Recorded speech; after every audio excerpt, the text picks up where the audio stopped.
Welcome to the Satellite Show of BatmanOnFilm.com podcast. This is the podcast on BOF that allows us to talk about anything we want to in pop culture or sports or anything we want to, other than Batman. I'm the founder of Batman on Film, Bill Ramey, and joining me is the Breaking Bad universe superfan herself, Makenzie McNeill, who's also related to me because she's my daughter. Makenzie, how are you doing? I know you're fired about today's topic because you're also, what's your level of fandom between Breaking Bad and Harry Potter? That's tough because, I mean, as cliche as it sounds, it's true. I am the Harry Potter generation. The first movie came out when I was 6. So I literally grew up with the movies, grew up with the characters. So I don't know, I'd probably rank both universes equally in how much I love them. If I had to pick one, I would probably lean towards Harry Potter just because of the nostalgic factor. I grew up with it. I didn't discover Breaking Bad till I was in my 20s. So I love both. I'm a nerd about both of them. Would you like to see Harry Potter Breaking Bad crossover? Well, I didn't think about it before, but now that you've mentioned it, I'd be really curious to see how that would work out. Okay. Walter White would probably align with Voldemort. Probably. And Jesse would probably be in Hufflepuff. Do you still have your wand? Did I ever have a wand? You had a wand. Was it a real one or just one that I No.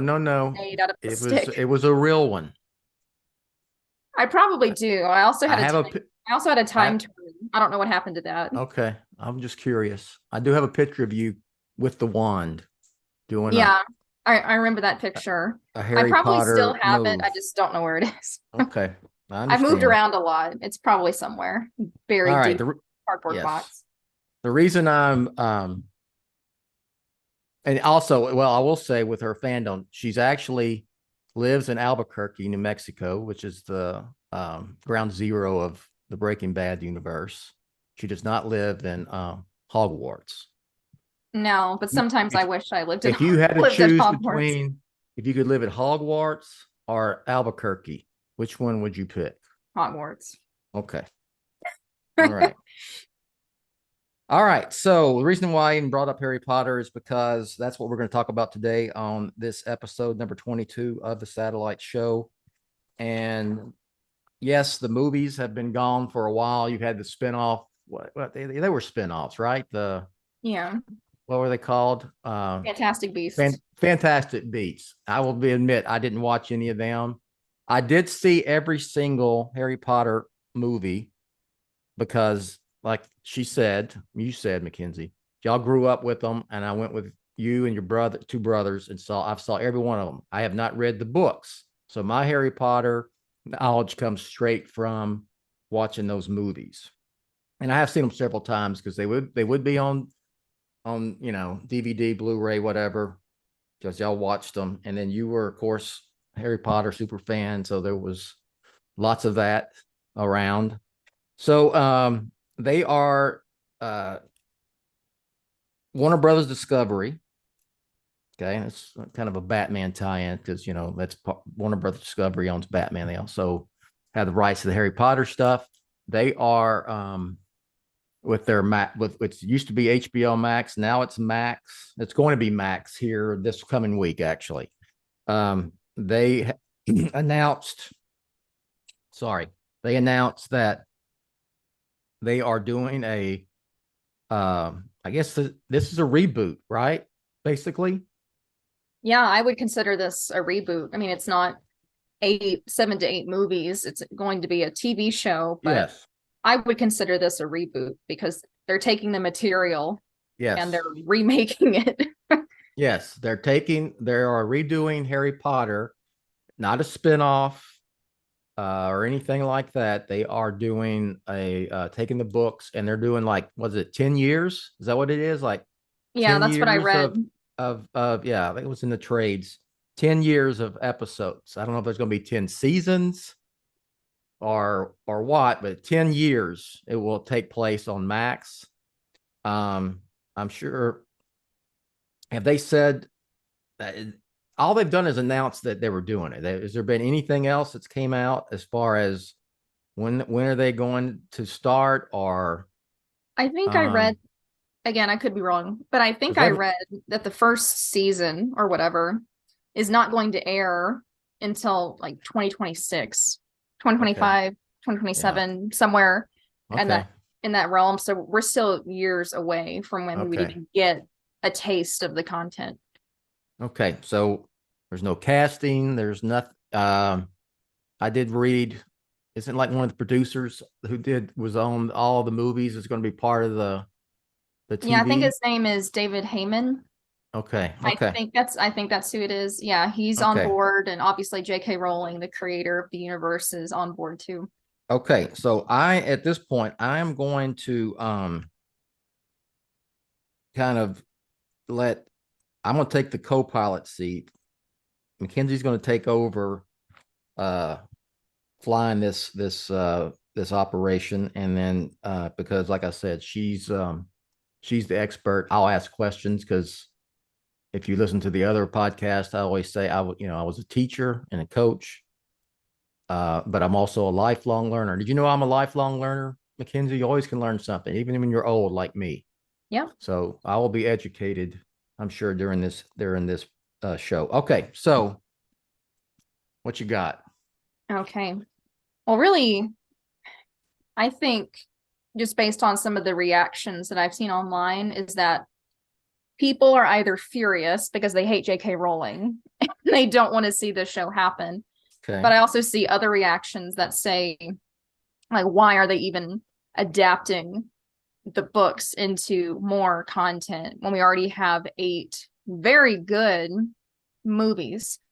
And so I guess maybe the first question to get things started is adapting the Harry Potter books for a TV show a good idea? Maybe I can give my opinion, and I think people will see that I'm going to lean more towards neutral to negative on this idea. Okay. Mainly because there are a variety of reasons, but here are just a few that I think of. I feel like we're in the age of reboots and remakes. Mm-hmm. Everything, or it feels like everything, is either getting another sequel or a prequel or being rebooted or remade. And for me, it's getting exhausting and kind of lazy, because instead of trying to tell new and original stories, I feel like people are just running out of ideas. And so they think, well, it's easy to take a beloved movie from the 80s or 90s, for example, and remake it. There are a few exceptions where the reboot or the remake is good or is on par with the original, like Top Gun Maverick. A lot of people said in the reviews said it was as good as the original. So I feel like that's an exception in a world of where reboots and remakes, it's just a cash grab. So do you think that adapting the books into a TV show, is this a lazy cash grab, or do you think this is an exciting opportunity for new generations to experience the Harry Potter universe? What do you think? I will say that I understand why they're doing it, because it's like, along with DC Comics, it's like their number one IP that they own the rights to. I think that, so yes, I understand why they would go that route. Now there's maybe different routes they could take, though. They did these Fantastic Beasts, were these were like prequels, right? Yeah. So, okay. And that's actually one of the questions. Maybe we can just skip to that. Fantastic Beasts, the first one came out in 2016, and I really liked that movie. I didn't think it was as good as maybe the last Harry Potter movie, but I still thought it was a solid movie with a solid story, and I was excited to see where they took it. And just in case some viewers don't know kind of the origin behind that series, Fantastic Beasts and Where to Find Them was actually a book referenced in Harry Potter. That was a book that the students had to read for, I believe it was their Care of Magical Creatures class. So it was only referenced a few times, and I thought it was cool that J.K. Rowling was able to create essentially a whole other world in that universe based on a book that was only mentioned a few times. But yeah, the first movie was really good in my opinion. But then I haven't seen the latest movie, but I did see the second one in the series, and I didn't like it. I just didn't think it was as good as the first one. And as I said, I haven't seen the latest one, but I've heard that it wasn't very good at all. And so I guess with kind of the failure of the Fantastic Beasts spinoff, I wonder if that's going to make people hesitant to watch this show. They might say, well, the second attempt at rebooting essentially the Harry Potter universe didn't go very well. What makes people think that this new TV show is going to be any different? That's what I'm thinking. I'm thinking that that's the why that sounds like Mario. That's the why they are going back to the books, the source material, because it was proven, it's a proven hit, and and probably, you know, like the performance in Fantastic Beasts turned them off of continuing that, but they still want to be in the Harry Potter business. There's like, maybe you could, I'm sure they thought of it. You could, you know, why not continue where it left off? You know, like kind of sort of sequels. I'm sure that was brought up. But you know, it's not like Batman. Batman has all, I'm using that for an example. Like Robert Pattinson's Batman is very different from Michael Keaton's Batman, is very different from Christian Bale and his version of Batman. Batman is malleable. It's a malleable character. I mean, you've had Adam West's version. So Batman can be reinvented, even though it's a reboot, and still be something new. I don't know how much creative liberty you can take to change Harry Potter from, okay, I'll ask you, how faithful were the movies to the books? I mean, they straight up adaptations right out of the books, basically. Yeah, I would say so. And I think I'm going out on a limb by speaking on behalf of people in my generation and that love Harry Potter, but I think the movies were very, very faithful to the source material. Obviously, as the books progressed in the series, they got extremely long.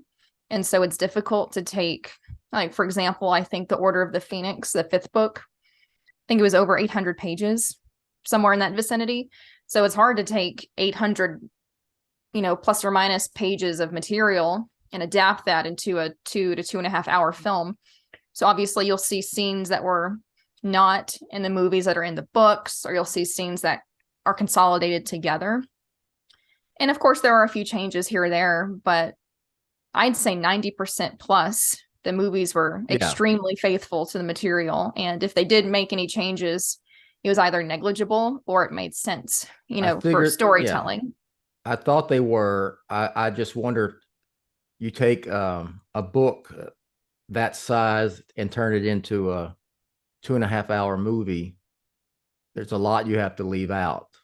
Yeah. And this is maybe a random note, but one thing that I now appreciate now that I'm a little older is, you know, there are 8 films.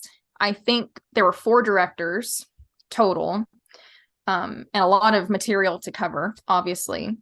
And even though there were different visionary, you know, directions with every single director that came in, all the movies are really well made, and they all kind of tell, obviously, not just a continuous story from the material, but they all seem to fit one to another, even though, like, for example, the third movie, Prisoner of Azkaban, is obviously very blue compared to the more warm colors of the first two films. Yeah.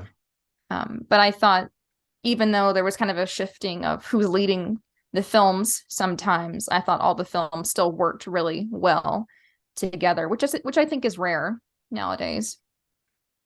Well, I do think, I don't know if I'd call it a lazy cash grab. I do think, of course, to make money is behind the decision. Yeah. I'm not sure how their rights work with Harry Potter, but I'm assuming, because I know how a lot of it works, they have to do things with the property to keep the rights. Mm-hmm. So, and Harry Potter is popular, and I mean, it maybe it will be a way to bring Harry Potter into or show have Harry Potter for a new generation, because there's something different about seeing it as it happens for the first time. Like you said, you grew up watching the movies, you went to, and you waited for the next one, and then the next one, and it was an event. You can show the movies to kids nowadays, but it's not the same as happening in real time. So Yeah. there will be something. I mean, when watching streaming shows like Breaking Bad and Better Call Saul and the others, that you get excited for the next show and you wait for it, and then the next season and all that. So plus, they want, this is something they announced that really will be a selling point for people to end up subscribing to Max to get this kind of programming. So yeah, I definitely agree that if it's not the main purpose, it's definitely one of the top three is the money. The formula of Harry Potter works, and I have a feeling that even if the show is meh, people are still going to watch it because of the nostalgic factor. People my age, they're going to watch it because they grew up with it, but also, new generations that are now 10 years old or they're teenagers. I think you were kind of alluding to it that, yeah, the movies, they're now, the first movie is now what, 22 years old. And so for them, they might think that's old. They don't want to watch that. They'd rather watch something that is, familiar to them in terms of quality, in terms of special effects, which I can't believe I've now gotten to that point where movies that I love are now considered old. But we all reached that point. You telling me that, it just seems not like it was that long ago we were going to see them at the theater. I remember, there was only one Harry Potter movie I did not see in theaters. And I can't remember why I wasn't able to go see it, but it was the fifth movie. I was not able to see that one in theaters, but that one was like my least favorite movie. So I guess it worked out. Okay. All right. So yeah, to answer that topic, yeah. Not a lazy cash grab, but it's for money. And I think it does bring, it's a fresh way to bring Harry Potter to new generation. Yeah. And people like streaming stuff. So maybe it'll get new fans. Yeah, maybe. And so even though I have a slightly meh to negative opinion, I do want it to succeed.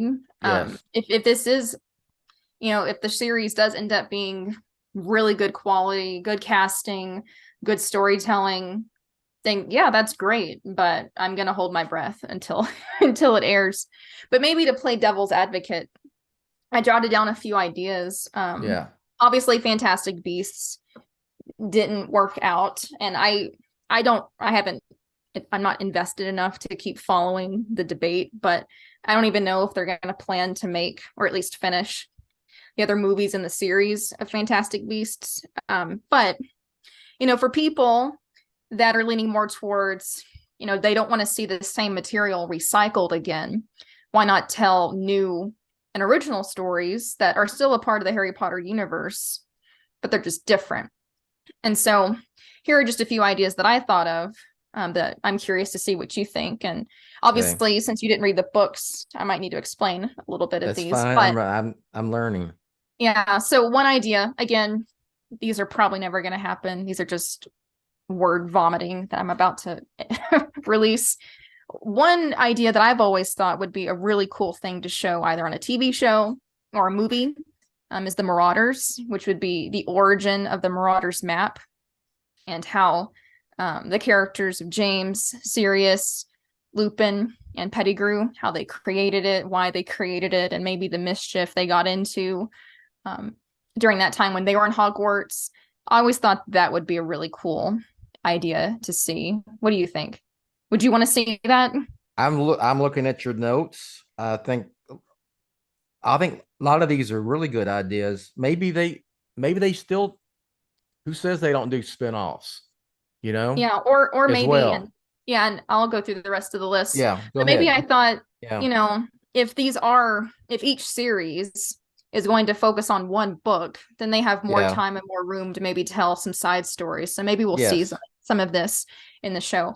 But again, I always thought an origin story of the Marauders map would be cool. Yeah. I'm surprised they haven't done this yet, actually. Voldemort, I thought it would be cool to see a show or a movie about his family history and his origin story. We learn a Yeah. lot about it in the sixth book. And also just his rise to power and the Death Eaters. Some people think that a villain story is too mainstream because we've seen that in Maleficent and Cruella de Vil. I think Yeah. it could be cool if they do it well. But I'm also going kind of way off into the other end of the spectrum. I always thought an animated series might be really cool Well, because I'm surprised they haven't done. Has there been anything animation for Harry Potter? to my knowledge, nothing except I don't unless you remember. consider video games. Um, No, no. but Just like, I always thought an animated show has a lot of potential because real actors behind a green screen with special effects can get really exhausting. yes. But with animation, you're able to make probably the magic feel even more real, and you're able to do so much more than what a green screen and some special effects can do. So honestly, if they were making this an animated series, I'd be way more excited to watch it. I'm like, if it Yes. was like Studio Ghibli, however you say that, if they were animating the show, I would immediately want to Yeah. watch it. Um, Another idea I thought of yesterday that I didn't put on this list, but I always also thought it would be cool to do either a show or a movie about the founders of Hogwarts. How the four founders came together, how they built the Yeah. school. And also they could factor into that, the Chamber of Secrets and how Salazar Slytherin wanted to be more selective with the students coming to Hogwarts and how he broke off from the founders, created the Chamber of Secrets. All of that I thought would be really cool. Or maybe factor all of that into an anthology, like Yeah. Fargo, where every Yes. series, or excuse me, every season is a different story with new characters. For me, and maybe that's just my personal preference, that sounds way more interesting and fun than just seeing material that we've Yeah. largely already seen before. But again, if every season is a different book, they have a lot more time to include more material that we didn't see in the movies. But those are just a few ideas that I had that I I thought like I'd all, I rather see like the, those. yeah, I like all of them. I like the anthology a lot because then you've made the example of, of Fargo, which that's one of my favorite. The movie's one of my favorite movies of all time, and the TV shows is, I love it. I hope we get another season, but that's a different topic. Yeah, those were great.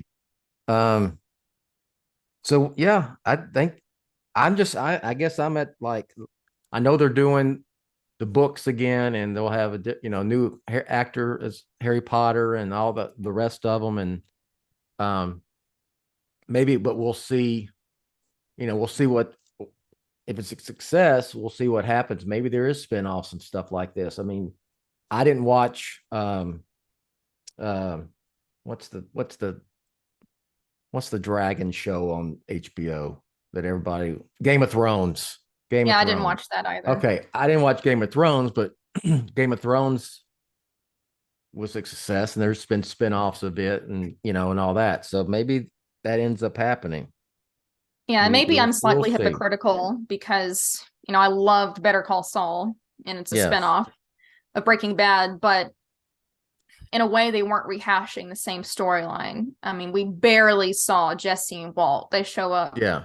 at the very end of the final season. Yes. I thought the showrunners did a fantastic job of creating a whole new world with new characters, new focuses, new storylines. And so I think maybe that's where I'm just like, I've already seen this material. I'd rather see new stories and new characters, but I digress. Yes. I can go on for hours about it. Yes. I still want the show to be successful. Maybe another question, and this is hot topic, but whatever, I roll. I don't care what people think. A lot of people hate J.K. Rowling vehemently, and regardless of what you or I or people listening, whatever we think, J.K. Rowling is still extremely successful. She gave us either one of the most, if not the most beloved book series of all time, probably one of the most.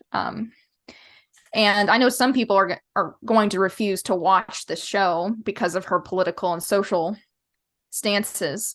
So do you think the controversy surrounding her as a figure is going to negatively impact viewership of the show? Do you think some people are going to just be so stubborn and say, no, I'm not going to watch it because J.K. Rowling is involved? Or do you think most people will be sensible and say, regardless of whether or not I agree with her, I can separate the artist from the art and I still want to enjoy the material? What do you think most people are going to do? This is something I've learned from covering fandom for a long time and being in fandom. There's not enough people who care that much that will make a difference in viewership. Yeah. And a lot of the people who carry on about it and say, I will not watch it because of J.K. Rowling, they'll watch it anyway. Just won't say anything. Yeah. And kind of one of the reasons why I asked that was because, I mean, you probably have seen it. Several of the original cast members, like Daniel Radcliffe, Emma Watson, Rupert Grint, I think at least those three have come out and publicly spoken out against her. Yeah. And, regardless of whether or not you agree with her or not, in a way, I still think it was really cruddy of them to do that because she literally made them into who they are today. It's because of her that they were in the series, became extremely wealthy, extremely famous. And so I know several of them, again, I don't have the sources in front of me. I don't know how relevant or what's the word I'm looking for? Whatever. I don't know how reliable some of the sources I've seen that say, the original cast isn't going to be involved in the show if J.K. Rowling is involved. But I think you're right that most people do not care. They just want to watch good quality entertainment. Yes. And even the people that are right now saying, I'm not going to watch it, blah, blah, blah, they're secretly going to go watch it when no one's watching. So I think you're right. I'll give you an example. The Flash is coming out next month, right? Are you aware of that? Okay. Yeah, I'm aware of the debacle surrounding and Ezra Miller and all of his creepy. Yes, well, there's one thing. That's what I wasn't going to go that direction, but yeah, there's been some people, saying, because Ezra Miller had this like meltdown and was doing crazy stuff, and I'm not going to see it because of Ezra Miller. Well, it's not going to matter. And there's also the fact the movie is resetting DC on films. There's going to be a new DC universe, new different new actors, and for the most part. And so there's a group of people who really like Zack Snyder and him, and they're they're in an uproar that he's not involved, and they're rebooting what was called the DCEU to this new DCU under James Gunn. And so they're all claiming, I'm not going to go see The Flash and I'm not going to see any of these new DC movies. And like 99% of them, they'll all be there at the early screening on Thursday night to watch The Flash on June 15th before it opens on June 16th. So I'm just saying, I think it's, and if we start, not watching or reading things from writers and directors and artists because you may not like them as a person, then there's a lot of stuff that we all like that we're going to, not participate with, not watch, not listen to. So I just know what, no. So the bottom line of that question, no, it's not going to make a difference at all. Yeah. And I feel like even if it slightly did, like maybe a better way to rephrase it, even if all those loud, annoying people that are like, I'm not going to watch it, even if they choose not to, I don't think that's going to hurt the show at all. No, I think there are a small minority of people that just cannot get over, like they can't in their minds separate the creator of the show or whatever from the show itself. Like you can still enjoy the product that someone has made, even if you think they're wrong or they're a crazy person or whatever. So even if all those people are true and they don't watch it, one, I don't think HBO Max cares. Obviously, they don't care. They're going to make the show anyway. And two, it's not going to hurt them because there are enough people that either don't care about J.K. Rowling and the controversy surrounding her, and they just want to watch a good show. I would fall into that category. I don't care. Just give me a good show to watch. That's way the majority of people. And even the people who may say, I'm a Harry Potter super fan and I'm not going to watch this because it's not with the original cast and it's all this. I'm not watching it. They'll all watch it too. So that's the way that goes. Yeah, I'm glad you brought that up because I think I haven't seen a lot of that, but I definitely think there are people that are such hyper super fans that if they don't see any of the original cast, they're going to lose their minds and not watch it. And I just think that's extremely stupid because, Hagrid, Robbie Coltrane, he sadly has passed away. So has Alan Rickman, who was Professor Snape. The original Dumbledore, I believe that actor's name was Richard Harris. He passed away after the second movie. So, and all of the original cast, they're now in their mid-30s. It doesn't make sense to put them in some role in the show. That doesn't make any sense. Plus, it's also, that wouldn't be fair to the new actors that they cast because if the original cast does come back in a major capacity, that's all we're going to be focused on instead of giving the new actors a chance to shine. And one example I can think of, I don't know if this is true or not. I just remember reading this somewhere. So someone can fact check me and say this didn't happen. But I remember reading somewhere when the latest reboot of the Mary Poppins movie came out. I guess that was a sequel. So is it really a reboot? Whatever. But Emily Blunt was playing Mary Poppins. Yeah. I remember reading that Disney offered Julie Andrews a chance to make like a cameo appearance in the movie. And from what I read, she supposedly politely declined and said, this is Emily's chance to shine. I don't want to overshadow her. And I thought that was really classy. And so I kind of hope the show takes that direction where, if it is appropriate and it's like a fun Easter egg to include a former cast member, then do it. But if they're really going to start from scratch, I think they need to recast everybody so that these actors have a chance to shine without living perpetually in the shadow of Daniel Radcliffe and Emma Watson, Rupert Grint, etc. Yeah, that gets to be too much fan service sometimes, these cameos like that. So, I mean, they're fun sometimes, but I kind of like, I always go to Batman. There's a lot of times fans like they should get, Val Kilmer should do a cameo as as some, some former Batman direct actor. And I'm like, let's just, Yeah. I don't. I saw a meme. Yeah, I saw a meme about this where it was a picture of Daniel Radcliffe with really long, shaggy hair. I guess it was from a movie set where that was his character. And someone did point out that he looked like Professor Snape. And then I thought, I hope they don't cast him as Professor Snape in the new show. They probably won't, but I feel like an example of that would be too extreme. Like, I feel like it would be too distracting if any of the original cast took a major role in the show. Probably. Yeah. It wouldn't deter me from watching it. No, but I would be very distracted. Yes. Yeah. But I digress. So I mainly have two big questions left and a few sub questions in there. So are you going to watch the show? Why or why not? Yeah, I'll watch it because, well, I mean, I'll watch it because I liked the movies and it reminds me of you all being little, watching them with you all. And, so, and I am curious just to see how different it is.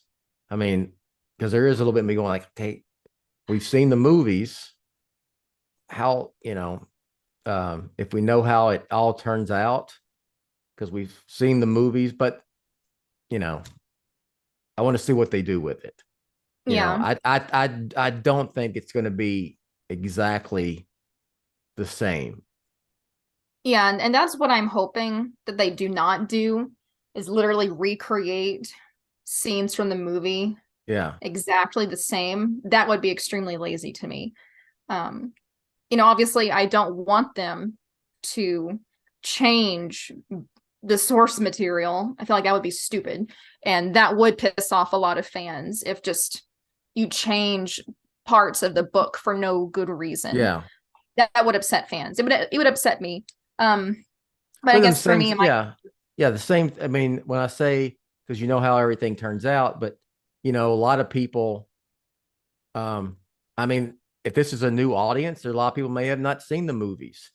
They may have not read the books. A lot of the people in the beginning had read the books. So it's not like they go see the movie, how it's going, it was pretty faithful, like you said. So it's gonna, how it turns out. They're not going to change it dramatically. So I don't think that's going to be a big deterrent, but I'm interested to see like who they cast and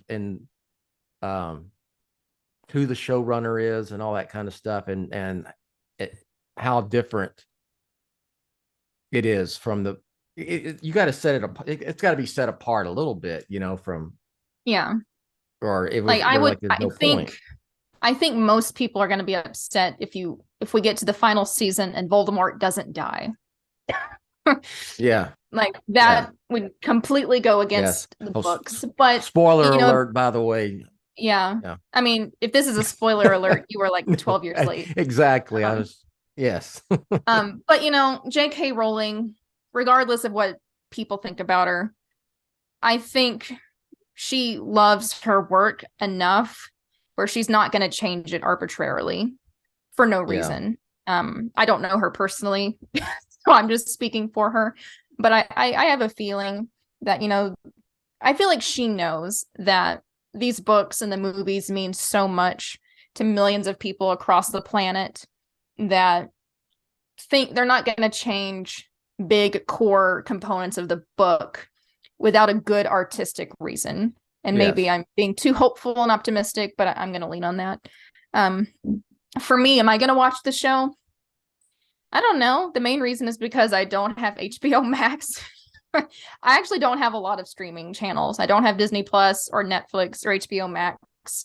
So what I might do is I'll let the first season air, give it some time to ruminate in society, see what reviews say. And if the reviews are positive, and I see that lots of super fans approve the show, I'll probably give HBO Max and the show a try. Okay. But I have so many other things going on in my life that I'm not sitting around just waiting obsessively for this show to air. Okay. So it's like way in the back of my mind, but yeah. Fair Well, then enough. Okay. maybe to wrap things up, I have 3 sets of predictions for us to make Okay. for the show. The first prediction is regarding the quality of the show. And I mean the storytelling, uh, good casting decisions, good special effects that aren't cringe. Do you think the show in general is going to be great, meh, or garbage? Where are you leaning Well, towards now? okay. I will say, based on the fact is, I know it's called Max now, but it's still, it's, it was HBO Max, which is, it's a spawn of HBO. It's a streaming version of HBO. You can get all the HBO stuff on it. Um, Coming from Warner Brothers, who owns it. This is the home of The Sopranos. It was the home of Boardwalk Empire, um, Game of Thrones. There's a lot, True Detectives, a lot of great drama and TV shows on HBO. So I'm leaning toward it being great. Plus, you've got, you know, uh, the Batman spinoff. The Penguin will be on Max next year. Hopefully, they get the writer's strike so fixed here in enough time. But I will say it will end up being a quality production. So if those three, I think I'll take great, not meh or garbage. I'll take it'll most likely based on what I said, because I'm gonna repeat myself. I'll say great. Yeah. I think I'm going to put myself in the meh category for now because Okay. I want to give the show space to prove me wrong and exceed my expectations. I would Okay. rather set the bar a little low. That way I'm not disappointed. But I think you gave some really good reasons, and we've discussed other things that, the creator Yes. of the universe is behind this. They're bringing back people that were involved in the movies to be showrunners. Because it's a TV series, they have more time to tell a story well, perhaps include material we didn't see in the movies. And as you said, HBO Max is known for producing good quality content. So I think it will be great, actually. I know I've been pessimistic this whole time, but I think it will actually be good. But I'm going to put it in meh for now so Okay. that that way my expectations are exceeded and I'm way happier if it does end up Okay. being really good. Um, so I know we talked a little bit about this, so maybe we don't have to spend a lot of time on this sub question. But do you think that the TV, and maybe this is a question more for me since I have read the books, do you think that the show will be faithful to the novels, or will it contain extra, not in the novels material? I actually do think that if you have more time to tell the story, I can definitely see J.K. Rowling wanting to slip in new material that wasn't necessarily in the books. I mean, that online website that, yes, I do have my own account on Pottermore. I mean, I haven't been on it in years, probably 5 or 6 years, but I remember she would always release, fun little snippets of material, like background on characters or new information that wasn't in the books. So I have a feeling they will include new material that was not in the novels. I just hope it makes sense with the story and it's not just thrown arbitrarily in for dramatic effect or whatever. Like, I want it to make sense. But like, there are materials or scenes in the book that I really want to see in the show. And I know one example, I know a lot of people online agree with me on this because I've seen it.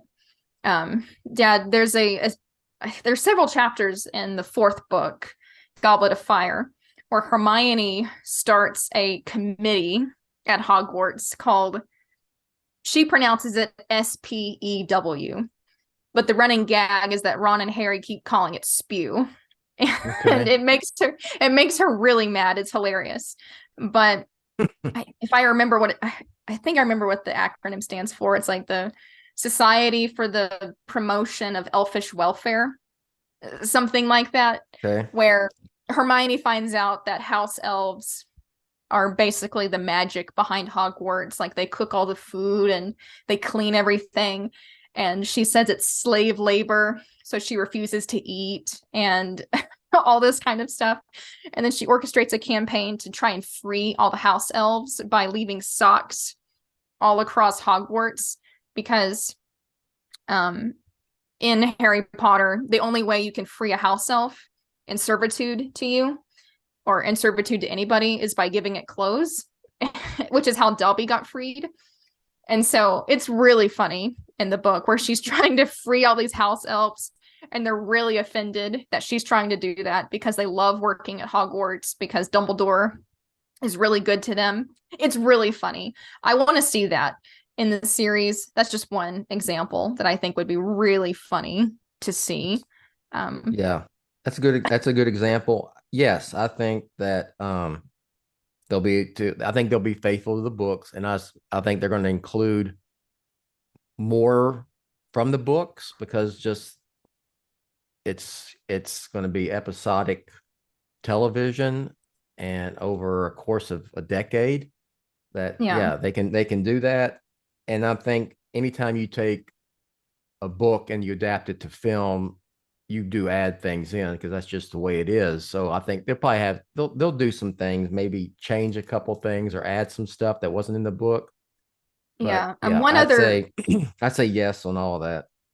One other thing that I'll just mention, because I wanted to see it in the movies, and I understand they didn't have enough time to put it in. This one's not very funny, but it's kind of dark. This would be about Voldemort's backstory. So in the books, Dad, well, you know how in the 6th movie, we just see maybe 2 or 3 flashbacks of Voldemort when he was young? Yes. Like there was the one in the orphanage, and then when he was a teenager. In the 6th book, there are a lot more flashbacks that Harry sees in the Pensieve. And several of them are about Voldemort's mom and her family. And we learn like how Voldemort's parents got together. And it was because his mom, an extremely impoverished, from a very dysfunctional family, Muggle, fell in love with she was a witch. She fell in love with Voldemort's dad, who was a very wealthy Muggle in their community. And she gave him a love potion. And that's how Voldemort happened. I thought it would have been really cool to see that. We didn't get to see that in the movies. But seeing more of his flashbacks of how he came to be who he is, kind of going back to what I said earlier about seeing his origin story, would be really cool. Because another one of the flashbacks is Voldemort when he was Tom Riddle. He goes back to his father's house and murders his father and his grandparents for abandoning him. So I think that will be cool to see in the show. I think they'll put it in there because they have lots of time. Yeah.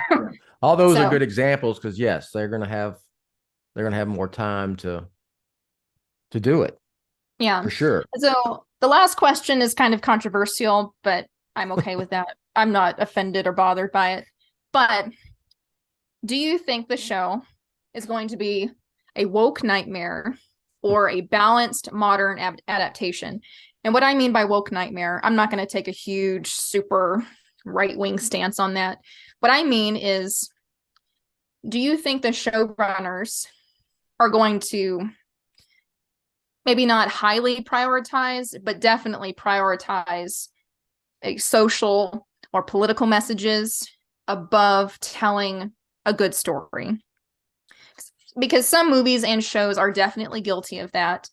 They're definitely prioritizing and emphasizing certain, whether you agree with it or not, right, social or political stances over just telling a good story.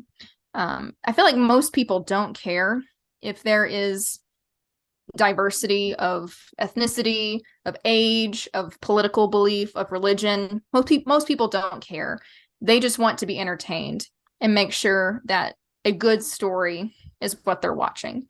That's actually one of my concerns, is are they going to prioritize those societal messages and inject them into, and may I remind everyone, these are children's novels. The first book, all the characters at Hogwarts, all the main ones, they're 11.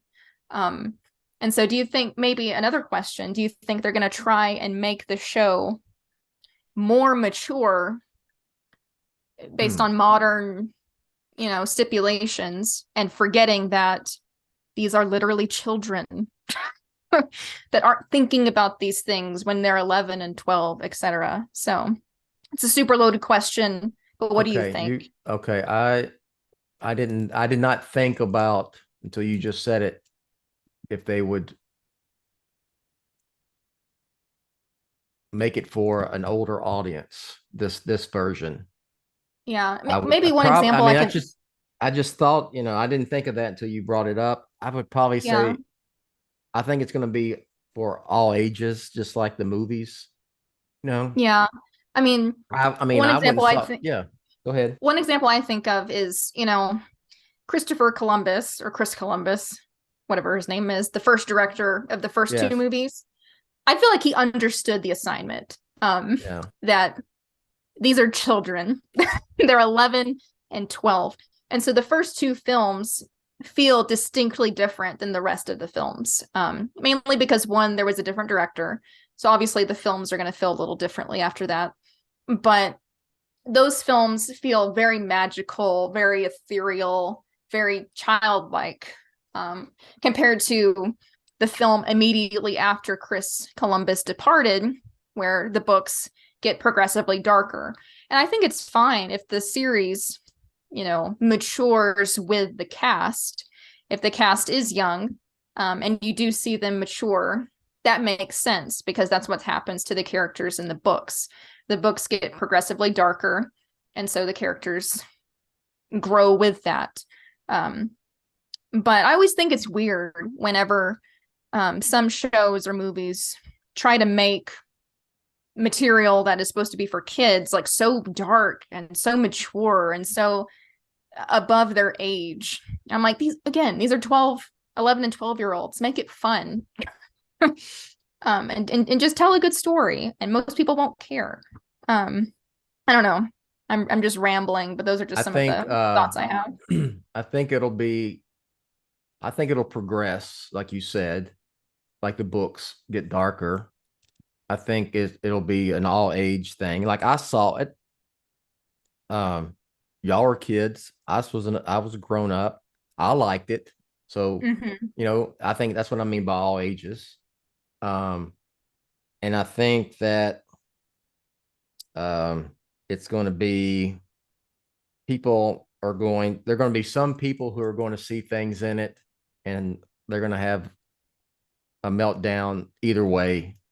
And that's just people want to complain. So no, I don't think it's going to be any kind of overt messaging, social messaging. I think it's just going to be what it is. There are political and social messages in the books. That's inescapable, because Voldemort is obviously cast as the bad guy, quote. But really, one of the main villains in the book series is the Ministry of Magic. When Voldemort returned, no one believed Harry. They cast him as a villain, or not a villain, but as the boy that just wants more attention. And obviously that's a political organization, so the book has political tones about kind of that formula that works really well for young adult novels, of these young rebellious teens fighting against the establishment. There's nothing wrong with that. Everyone loves that story. But I just hope we don't see like modern real life events and sentiments being injected into a fantasy series. Probably not. I'm watching this show to escape reality. Yes. I don't want to see comments about modern day politicians or anything. Yes. I just want to watch a good show. I think that's what it'll be. It'll just be a good something that is made to entertain people, and then there'll be people on whatever side will complain about something. That's just what it is. But whatever. You're right. They're a minority, just like the most people. Yeah, like most people don't care anything about J.K. Rowling's, and most people don't. All they care about is watching it and it being good. That's it. So and I think you're right that even if the showrunners take the most balanced good, appeases most people approach, there are still going to be people mad on both sides of the argument. Some people are going to say there aren't enough social or political agendas being pushed into the show, whatever. Then there are going to be some people that say there are still way too many. Yes, that's true. That's exactly what's going to happen. And so I think, and I don't care. I'm just going to watch it. So yeah, well, most people are going to not care. I will say, at some point, we'll come back and talk about when it comes out, whenever that's going to be, and several years. We'll find out when it's going to. Hopefully soon enough. Or maybe once they start casting some of the major characters, we can discuss it. Yeah. Once they get like the cast and crew set up, and there's probably, they'll have some kind of synopsis of what they're doing, we can come back and talk about that again, because that's what we can do here. We can talk about anything we want to on the Satellite Show. So with that, we're going to be out here, and thanks for listening, and check out all the shows on Batman on Film. We have Batman Animation. I'm trying to get you and Micah to do something with Batman Beyond, because y'all watched Batman Beyond when y'all were little. Yeah, it scared me. And that's what Batman Animation is talk about Batman in animation. I mean, that's what's called Batman Animation. So anyway, check out all the shows. Thanks for listening, and we'll catch you next time. You've been listening to the Batman on Film Satellite Show, BOF's non-Batman pop culture podcast. Follow the show on Twitter @BOF Show. Follow BOF on Twitter @The Batman on Film. For all of Team BOF, I'm announcer Rachel. Authoritative, definitive, the original Batman on Film, established in 1998.